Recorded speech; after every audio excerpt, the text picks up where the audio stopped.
নমস্কার।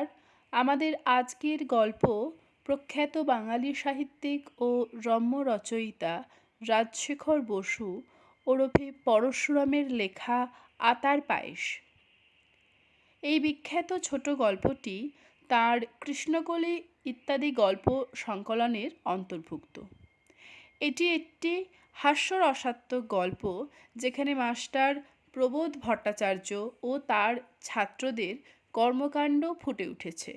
সেই সঙ্গে এটিও বলে রাখার এটি আমাদের চ্যানেলের ১০ম নিবেদন এবং আপনাদের ভরসায় এবং ভালোবাসায় আমরা টুকটুক করে এগিয়ে চলেছি। শুধু আপনাদের কাছে একটা অনুরোধ, গল্প শোনার পরে আপনাদের যে কোনো রকম প্রতিক্রিয়া আপনারা যদি কমেন্টে একটু লিখে দেন, তাহলে আমরা আগামী দিনে নিজেদের ভুলচুকগুলোও বুঝতে পারবো, সেই সঙ্গে অনুপ্রাণিতও হব। আর চ্যানেলটা সাবস্ক্রাইব করে দিলে আমরা আরও অনেক বেশি উৎসাহিত হব আগামী দিনে যে কোনো রকম গল্প, তা সে নিজেদের পছন্দেরই হোক বা আপনাদের রেকমেন্ডেশনেরই হোক, পাঠ করার। সবাই ভালো থাকবেন। চলুন সরাসরি চলে যাই গল্প পাঠে। রামগোপাল হাই স্কুলের মাস্টার প্রবোধ ভট্টাচার্য, বয়স ৩০, আমোদে লোক। ছাত্ররা তাকে খুব ভালোবাসে।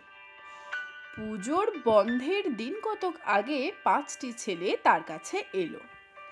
তাদের মুখপাত্র সুধীর বললে, স্যার, মহা মুশকিলে পড়েছি।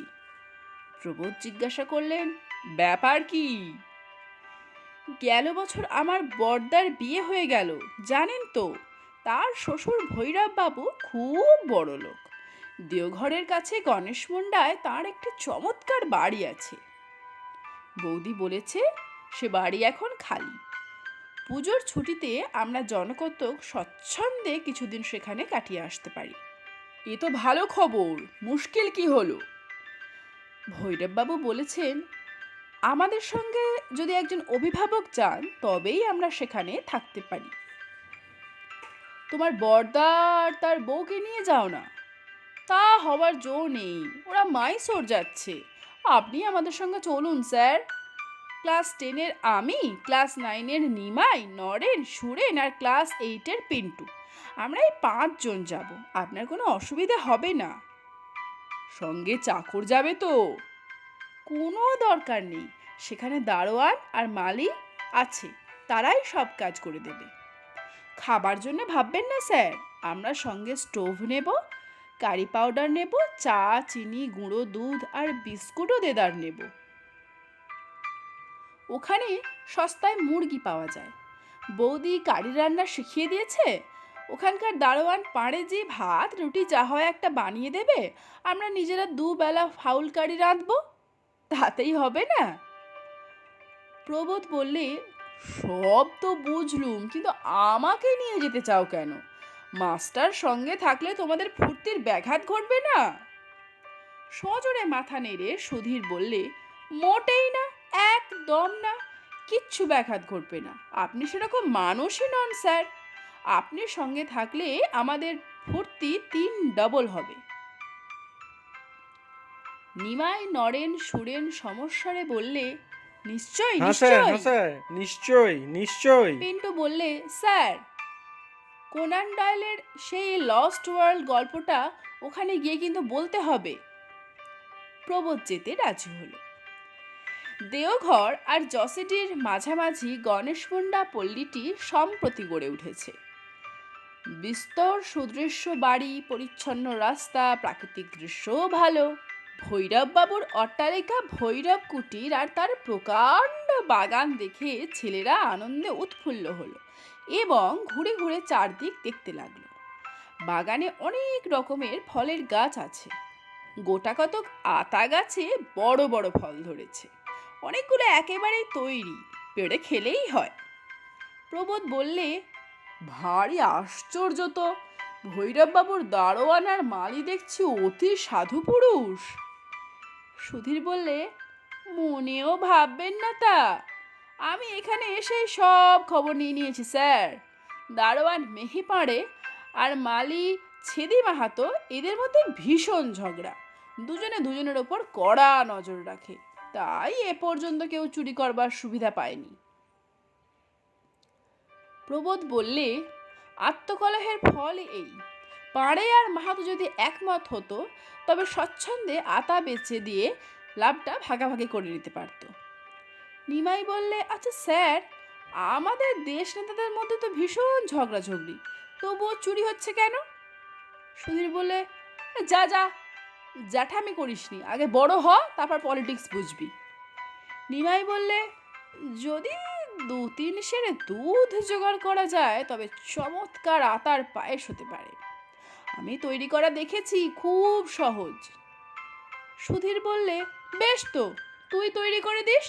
ও পাড়েজি, তুমি কাল সকালবেলা 3 সের খাঁটে দুধ আনতে পারবে? পাড়ে বললে, হুজুর, পারবো হুজুর। নাওয়া খাওয়া আর বিশ্রাম চুকে গেল। বিকেলবেলা সকলে বেড়াতে বেরোলো।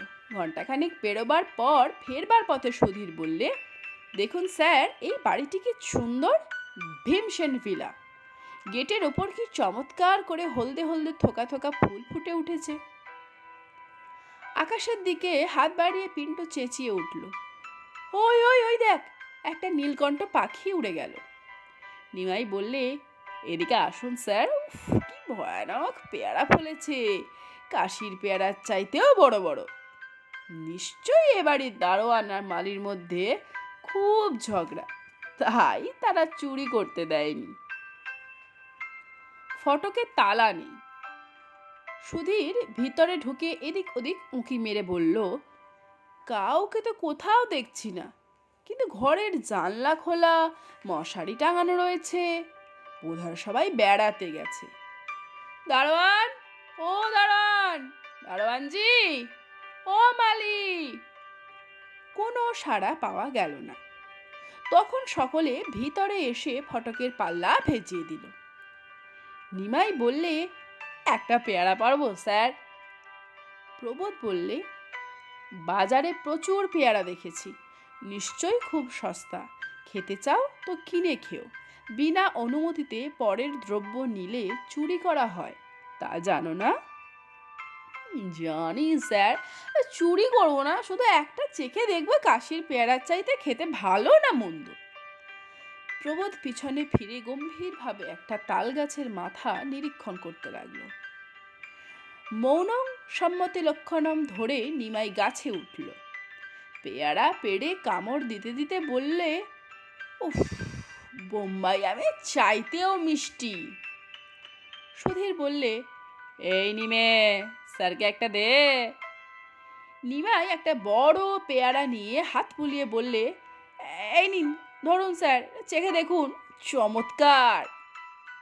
পেয়ারায় কামড় দিয়ে প্রবোধ বললে, সত্যি খুব ভালো পেয়ারা, আর বেশি পেড়ো না, তাহলে ভারী অন্যায় হবে, কিন্তু লোভ সংবরণ করতে শেখো।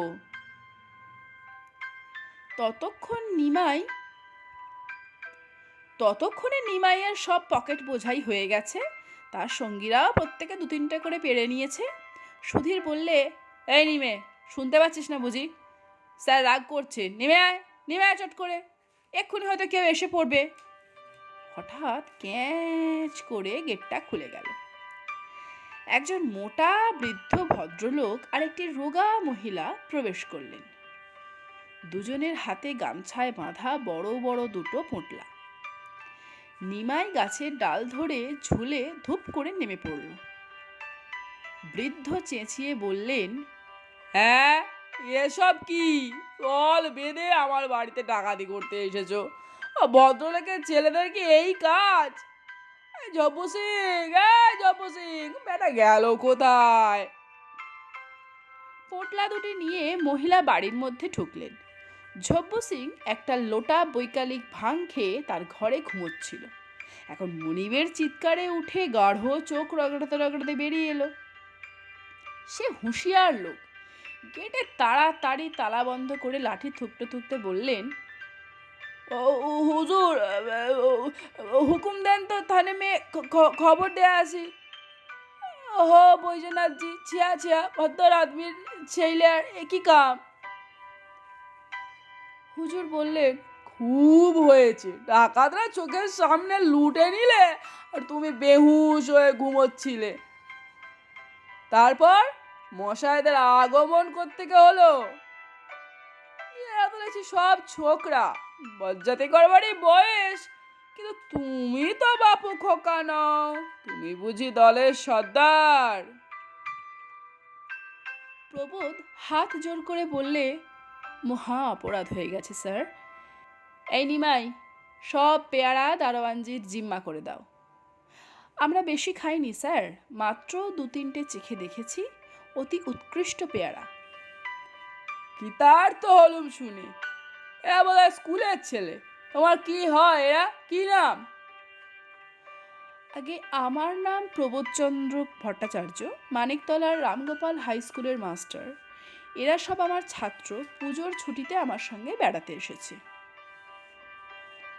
খাসা অভিভাবকটি পেয়েছ, খুব নীতি শিক্ষা হচ্ছে। আমাকে চেনো? Bhimchandra Sen, retired district magistrate, Rai Bahadur খেতাবও আছে, কিন্তু এই স্বাধীন ভারতে সেটার আর কদর নেই। বিস্তর চোরকে আমি জেলে পাঠিয়েছি।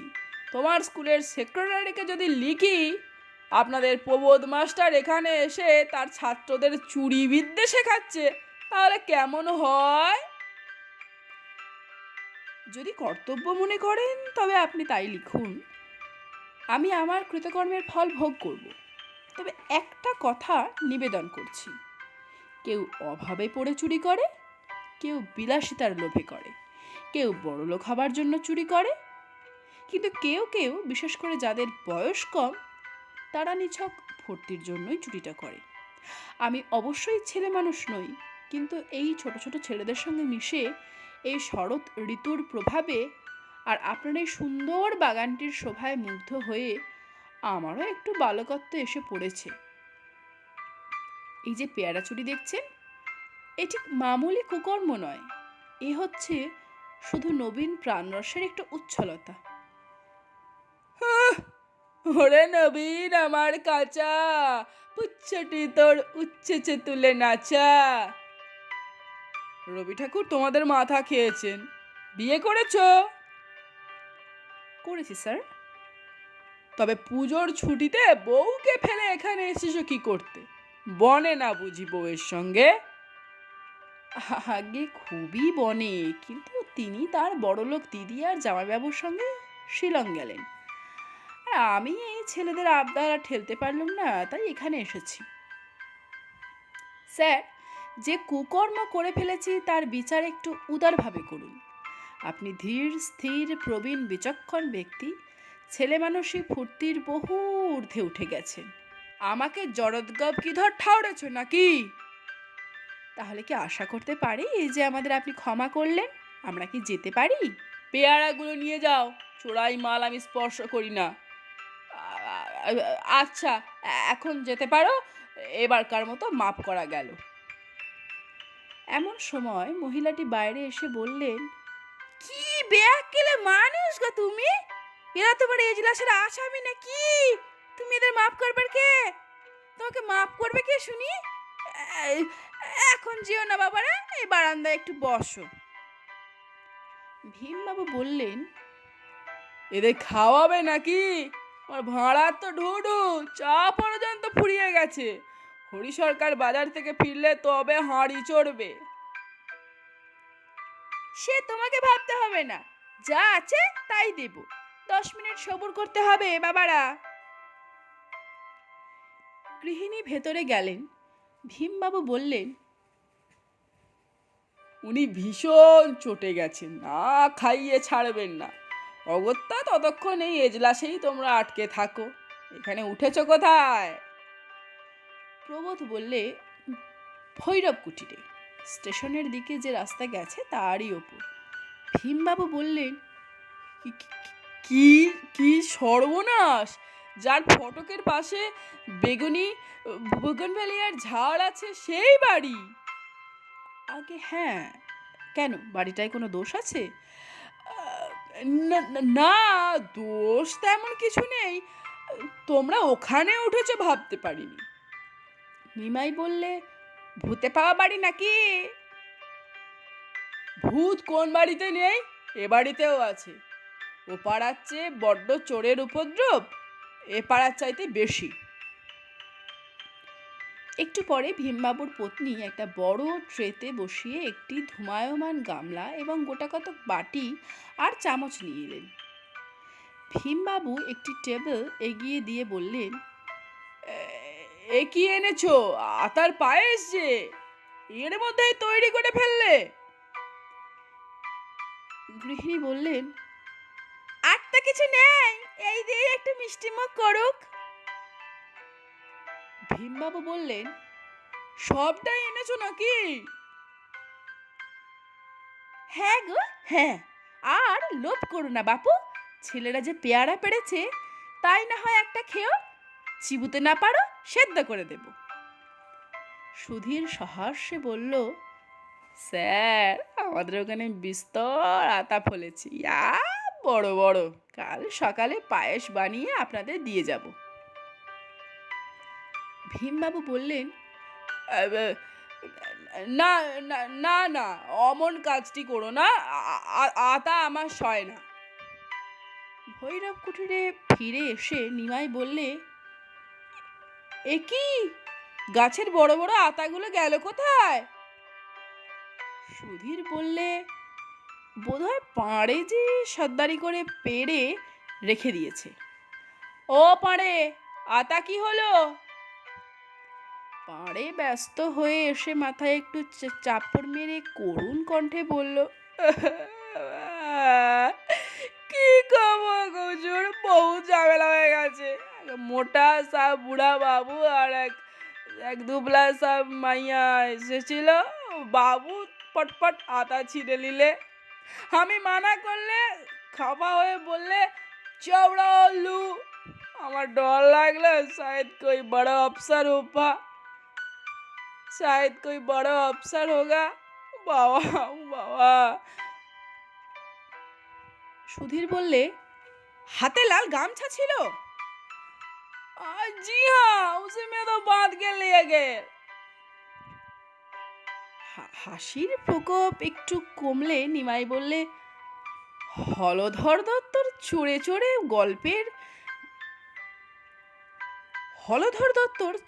চড়ে গল্পের চাইতে মজার। প্রবোধ বললে, যাক, আমরা ঠকিনি, আতার পায়েসও খেয়েছি, পেয়ারাও পেয়েছি, কিন্তু ভীমসেন মশাইয়ের জন্য দুঃখ হচ্ছে, তার গিন্নি তাকে বঞ্চিত করেছেন। নিমাই বললে, ভাববেন না স্যার, দুদিন পরেই আবার বিস্তর আতা পাকবে, তখন পায়েস করে ভীমসেন মশাই আর তার গিন্নিকে খাওয়াবো। এই ছিল আমাদের আজকের গল্প, আতার পায়েস। বেশ মজার না গল্পখানা? আপনাদের সবার কেমন লাগলো আমাদের জানাতে একদম ভুলবেন না। আগামী গল্প পাঠ পর্যন্ত সবাই খুব ভালো থাকবেন। অবশ্যই চ্যানেলটা সাবস্ক্রাইব করে দেবেন, আর প্রত্যেকের মহামূল্য মন্তব্য কমেন্ট বক্সে জানাতে একদমই ভুলবেন না।